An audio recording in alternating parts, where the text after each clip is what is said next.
Hi, I'm Andrew Farr. I'm a captain here at Maldivian Airways. Special welcome to Just Planes.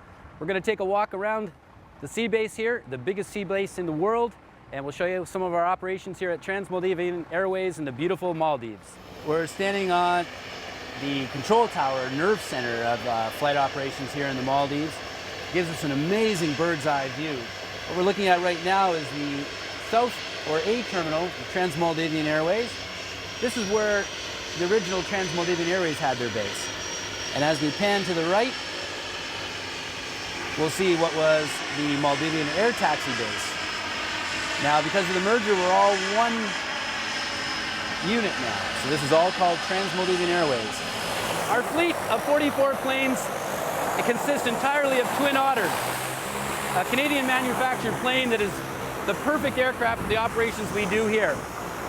And this plane is now just taking off north right with a plane load of happy passengers about to go to their resort. Most flights being a half an hour. A half an hour from now, they'll be walking on the beaches at their resort. The Twin Otter on wheels is a little bit different than it is on floats. And the first thing you'll notice, on floats, we have these finlets on the empennage or tail section. And that's to help control the airplane at low speeds. There are a couple other things. We have an extra stall strip on the leading edge of the right wing. And of course we have floats. We don't have wheels. Those are the most noticeable things between a float plane and a wheeled plane. Flying the planes is very similar. You don't notice the difference between wheels and floats when you're flying the aircraft. The only real difference is on takeoff and landing, and of course in docking. We have to use differential thrust between the left and the right engine to bring the plane into the dock, and we can basically parallel park at a dock like you would with a car in a driveway or a parkway. Other than that, there's no real differences between flying a float plane and flying it on wheels. It's just a lot more fun on floats. We're standing inside one of our two main maintenance hangars. This one is actually attached to the seaplane base itself. And as you can see in the background, this is Tangamite Gulf getting regular maintenance. And this is the official new color of the planes for Maldivian Airways. The plan is to have all our fleet painted the same colors 1 year from now. This is a side of the operation that passengers don't really see. It's a very important part of the operation. Maintenance has to be scheduled for planes, and it's done here, and it's done efficiently, and it's done quickly. This box right here is the transponder, and that gives information to control as to who we are. It sends out a code, a transponder code, and there's a blip on their screen with an assigned number, and they can identify us on their screen knowing who we are according to the transponder. But what's really nice about this also is if you're a real aviation buff and you know about flight radar, if you look at a certain area in the world, you can see all sorts of airplanes flying around and gives their altitude and stuff.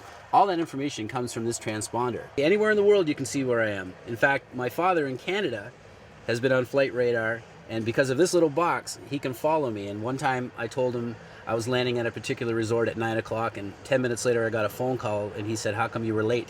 Because he was following me on flight radar using this transponder in the airplane.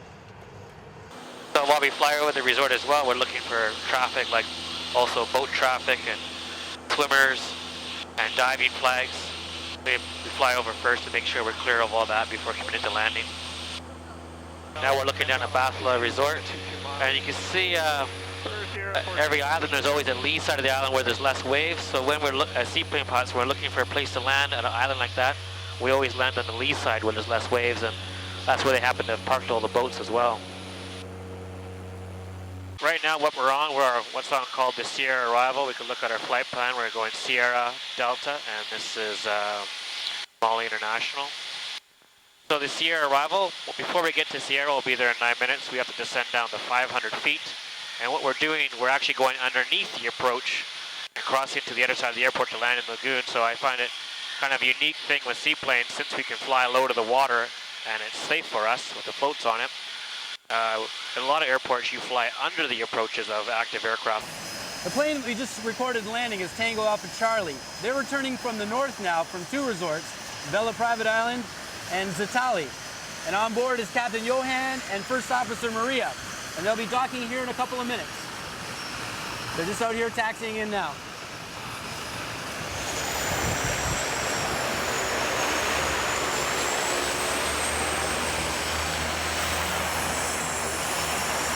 When we bring a plane into the docks here, we always bring the back end of the float in first, so the propellers are hanging away from the dock and over the water. After the cabin crew ties the first rope at the back, the left engine's shut down, and then the plane is brought into the dock and tied up with the other ropes. Once securely fastened to the dock, the outboard or right engine is shut down as well.